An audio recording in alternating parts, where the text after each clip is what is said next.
I am running the UK. I want to get 1 million. A million. I am on a mission to get people moving.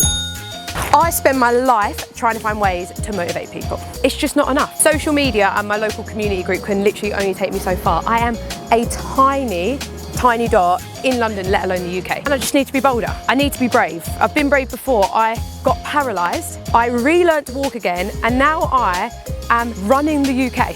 And I'm not talking top to bottom. I am talking every single city in the UK, and I'm going to host a 5K club. All you need to do is show up for your city. I will run to you, all the way to you. I just need 5K from you. 5,000 kilometres, 99 days, 76 cities, and all you have to do is come and join me for a 5K. Are you with me? So we're aiming for what, 1 million people to do this? Yeah. Okay, so I think like one thing I've got to get better at when I explain it to people, not that it matters, but like I'll be like, oh, I'm gonna run to every city in the UK, and everyone's like, oh my God, cool. Do you know what I mean? I'm like, okay. I'm going to start in Scotland on June 27th, 2026, and I will literally be running about 60k a day, so that's a marathon and a half a day for 99 days. I will run, sometimes like the cities might be 200k from each other, so it might take me like 3 days to get there, do you know what I mean? Like, wake up, run, arrive in city when I arrive, if it's the day I arrive, host a 5k for that city. Would that be a time or as and when? No, there'll be a time. Like we'll try and do it. Like say I get up at 5 a.m. every day, start making my way there, and then it's like, I don't know, 7 p.m. every night. Do you know what I mean? It'll be in like summer as well. So like obviously it'll be light and stuff like that. Host a 5k, go to bed, wake up, start running to the next city. Day 97 out of 99, I will be at in the city of Chelmsford, which is where I was born, but was also the city that I got paralysed in, the hospital I got paralysed in. Day 97, I will run from Chelmsford to the City of London. There's 2 cities in London. There's City of London and there's Westminster. I'll be running to the City of London, which is where I've basically been living for the past 11 years. So I will do that on day 98. I will then finish there, go to sleep, wake up, and run from the City of London to Westminster, and then do Battersea Park Run on the Saturday to finish the whole thing. Why are you finishing Battersea? I don't know really. There's actually, that bit's not that magical. It's more that I'm going to run, like I want people to join me maybe to run from City of London to Westminster, and there's a park run on that day, and so it's a good spot, like it's a park, we can probably get more people in there rather than like shutting down the streets, do you know what I mean? Because could shut them down. Are you going to take upon anyone's help in the cities and try and... Do you know what, like one thing that I really want to do with this is like keep it really city focused, and like I would love like for cities to come together and do stuff. Like I always say, a 5k could literally change your life. Like it could be anything. It could be like you meet someone, you do something, it encourages you to like carry on running or go to the gym or whatever. So I really want to use this as a way to like bring cities together and be like, you know, how can people support it? What can they do in their city and their community to get people moving, to talk about mental health and movement, to talk about the physical, you know, benefits of movement, things like that. So in terms of like the people in the city, I want everyone to like, I want all the locals to get in, do you know what I mean? I want them to be proud of their city. I want them to be proud of the work they're doing, the work that this could do.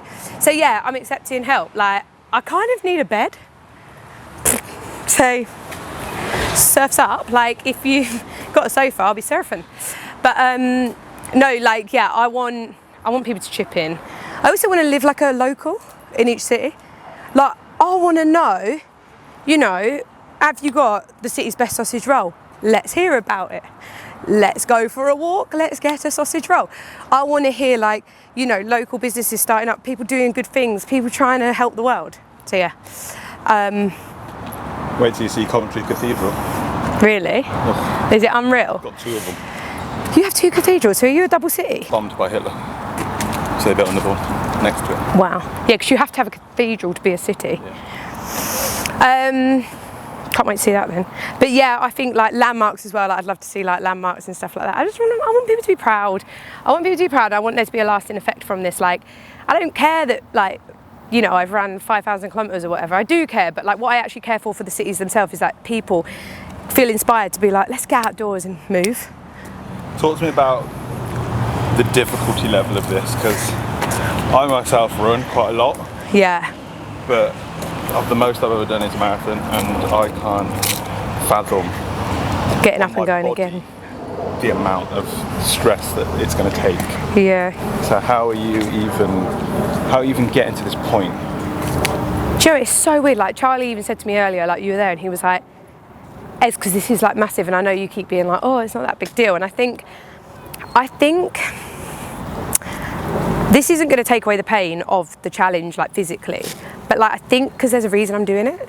Like I think because I'm not just doing this, like I'm going to go and run 5,000 kilometers, and like the fact that I'm running 2 people to hopefully get them moving is going to be such a serious motivator. And with running, you know this, like your brain actually, your mindset is actually huge. Like it is huge.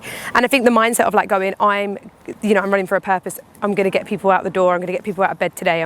People are going to come and see this and they might start moving. Like that is going to be a massive factor, the mindset side of it. So I'm really fortunate, even though I chose to do this, that I'm doing it for a reason.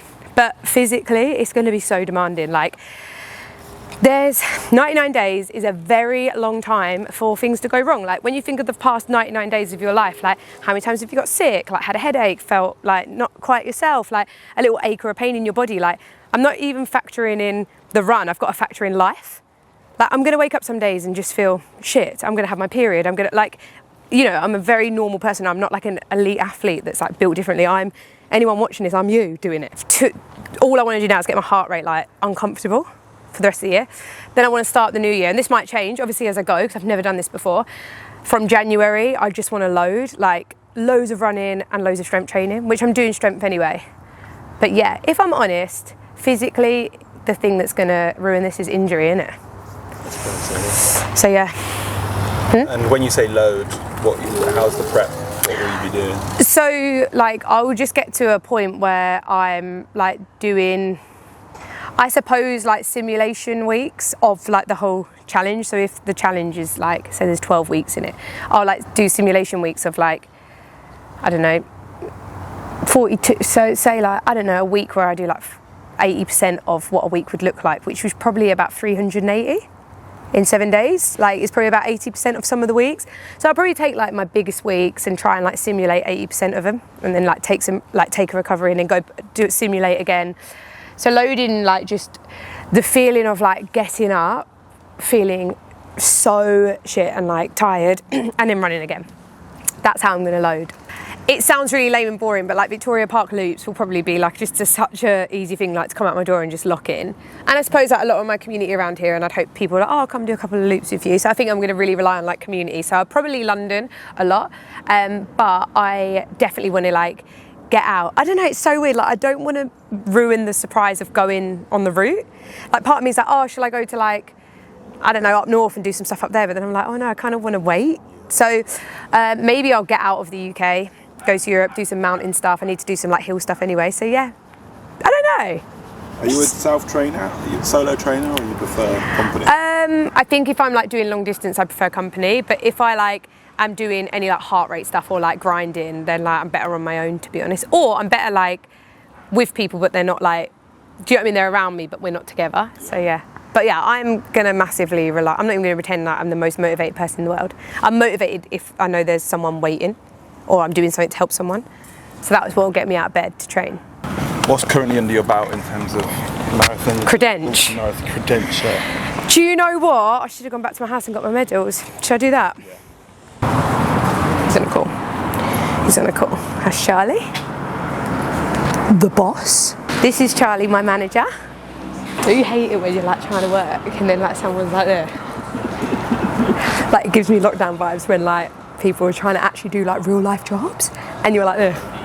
I'm like, why are you so serious? They're like, because I've got a real job, Esme. 10 out of 10. Gets the vibe. Loads of energy. Tries to match me.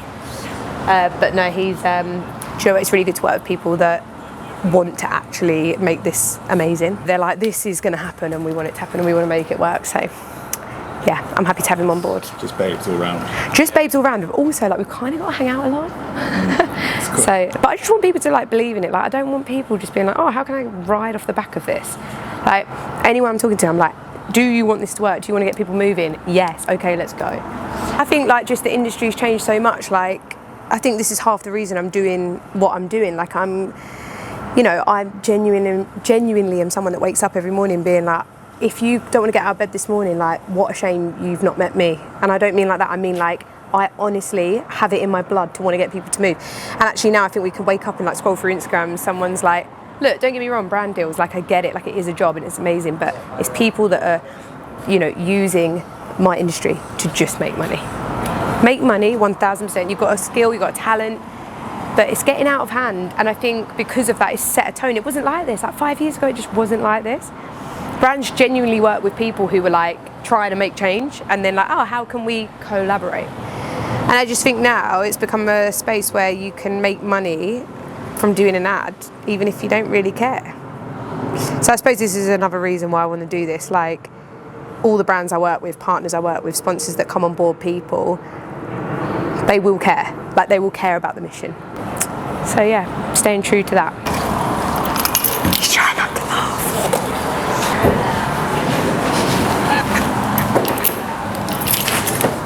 It's actually quite funny how my medals have been kept, and it wasn't honestly, this wasn't on purpose. So when I moved, I put them on a hanger, a coat hanger. So I like just put them all over a hanger. Yeah. And then I was just carrying, and then when I got to my new place, I just hung the hanger up, and that's how they are. It's disgrace. Festooned all over. They're just like on a hanger in the bathroom. How does Chloe feel about this? It's in her bathroom. I wish she was here, but she's getting lasered. Oh my God, this is insane. Okay. Oh my good God. That's really, ow. Dangerous. It's one of those trick ones. Oh my God, I'm not exaggerating. Oh, smoky. Fucking hell. Also, go on, bicep curl that. Oh my God. I don't even think that's all of them. So how many marathons you did, how many halves you did? Do you want me to go through them now in here? Yeah. Also, fun fact about me, do you know I'm deaf? No, I'm deaf. Well, in one ear? No, both. Yeah, lip read. That's a fun fact, isn't it? Yeah, I wish you could see his face right now. Tell people what Say Yes Club is. Oh, Say Yes Club's my community group. What is it? It's, do you know what, I always say that after I got paralysed, the Say Yes Club was born, but actually I only named it like 2 years ago. And it's all about one day you're going to have to say no. So it's all about saying yes while you can. And every Tuesday I meet in London Fields under a tree, and you can walk, jog or run 5k, and then we go to the pub. And I actually say it's a pub club, but you have to do 5k to get there. Like, don't come from sitting in the office to a pub.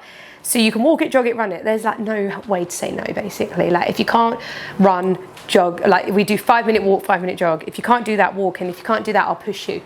Do you know what I mean? Like, so that's the Say Yes Club. And it's taken us everywhere. People up Kilimanjaro, people running marathons that have never run before, 26 people to Sierra Leone to run a marathon and raise money for Street Child. It's taken us places. Ibiza, I've took 26 people to Ibiza this year, put on a full retreat for them. That was that. Ibiza marathon. Right, where do we begin? That's a marathon. This one is actually a charity medal because I helped people run the 6 super halves. So that's actually just, and I always say this medal's got 26 people in it because I got 26 people to run it. Hackney half ofs, that's like a classic. The Free Peaks Challenge, you watch Free Peaks? You actually order this medal after you did it. So my friend that I did it with ordered it for me. 3 peaks, 37 kilometres. I did it in 4 hours, 26 minutes, which is crazy. I don't usually talk about time, but I look back, the only reason I bring that up is because I look back now and think, what? Do you know what I mean? Like, what? I was so fit back then. Richmond Marathon was my second ever marathon after I ran through the Jordan Desert. No, it wasn't. That's a lie. This was a training run. It was my second ever marathon. It was my training run to run in the desert. And I remember I went out the night before with my friends and I got home at midnight and I was like, oh, like this is really bad. I was like, oh, I've got a training run, but we did it as a marathon, you know, like just to do it. And I just boshed out like a PB, accidentally. Then I went to the desert. I did 250 kilometres over 5 days. I could not have turned up less prepared. I had no idea. I'd never run an ultra before. I had no idea what I was doing. I was at the back of the pack every day. I was like, honestly, so out of my depth, but I just didn't quit. Like, it's so easy to quit when you're there. It's so easy. You can just pull over at a checkpoint and be like, I'm out. I suffered so much. I felt sick. I felt awful. I had no idea what I was doing. Like, I was against people that just like had done this for years. I didn't have the right equipment. Like, just, you know, like when you couldn't be more naive. I was like, this is gonna be so much fun. I'm gonna run across the desert. Like, I did it for the love of running and because I could run again. So that was just crazy. Malaga Marathon. Took people out there. This one, 260 kilometers through the Croatian mountains. That was good. Over 6 days. Look though, Sierra Leone Marathon, that's made by a local. Oh, that's so cool. He made like 60 of them. It took him like 8 months. What's your favourite? It is tough. I feel like there's 3 barriers to stop people doing things. It is literally those 3 things. Physical fitness, okay, I can help you, I'll put you on a plan. The confidence, I can help you with that because I can G you up. Like, I love G'ing people up. Like, I love cheerleading. It's my favourite thing to do. And people, like, oh, do you want to go to Barcelona and run a marathon? Fuck, are you joking? Like, fly out on my own, stay on my own. Like, I'm out of my depth. Oh no, I've got 20 people that come with you and they're all really sound people and they're really good people and nice. So like, I feel like that is the barrier to entry are those 3 things, and I try and solve that every day. Every day. I'm actually quite embarrassed. No, you should be fucking proud. But isn't it funny? Like, this would just be like hidden in my bathroom, but it's, I don't know, like, it's good. I think I don't want people to assume I'm just, you know, I don't know, woke up one day and I'm like, I'm gonna go around the nation. Like, this is all part of this is my journey. This is, That's your CV. yeah, it's learning to walk again. This is literally fighting to walk again, like, after being paralysed. That's proof to myself, like, I'm moving, I still can move, because one day I won't be able to do any of this. I can't believe there's going to be a day that I won't receive a medal again for running. Like, fucking hell. Like, there will be a day that I won't know the feeling of running over a finish line and getting a medal. It's going to happen. I don't know when, but it's going to happen. It's going to happen to everyone, isn't it? So you must enjoy. It's my favourite one. My niece made me this. Put that one on. Yeah, this is the best one. This is the best one because my niece made it for me after I ran London Marathon, and no, actually, I think she, after one of my ultras, and actually inspiring her, like, her getting to see me do this is like amazing. Like, she's 5. So yeah, that's probably the best one I've got. This is it, first episode done. I watched this back a couple of days ago when Ryan first edited it, and I was literally grinning watching the whole thing because I have had this in my head for over a year, for ages, wanting to do it, and watching it back and knowing that it's out there and it's real. It's just, yeah, nothing has ever felt this right. Like, every time I think about doing it, going out and running the nation, getting people moving, nothing in my life has ever felt this right. I'm so excited to go on this journey. We are going to be releasing a YouTube every Sunday. I've never done a YouTube series before. This is my first time. I've always wanted to, but I've always wanted to have a purpose. Like, I didn't just want to be like, I'm just going to do a vlog of me, like me. I waited for this moment to have a purpose for my YouTube, and the purpose is getting this message out to get as many people moving. The number I want is 1 million, as you know, to run the nation. Hi, Shay, come on. So basically, I hope you enjoyed it. I really want to show you the full journey, like the sweat, blood and tears. I want to show you the planning that goes into it. I want to show you the training that goes into it, like all the factors that go into it, because I think we so, like, often see people turn up online, I'm going to do this challenge, you don't see what goes into it, and they just like superhumans, and it's hard. It's hard planning it, it's hard managing it all and training for it, and then putting myself out there in a really vulnerable position saying I'm going to do it. So yeah, it's time. Please let me know if there's anything you want to see. Like, I need your support and your help and your guidance with it. Like, what do you want to see? What are you interested in or not interested in? And I think you meant to say this at the end of the YouTube. Like, subscribe, share and comment below. I'll see you next week.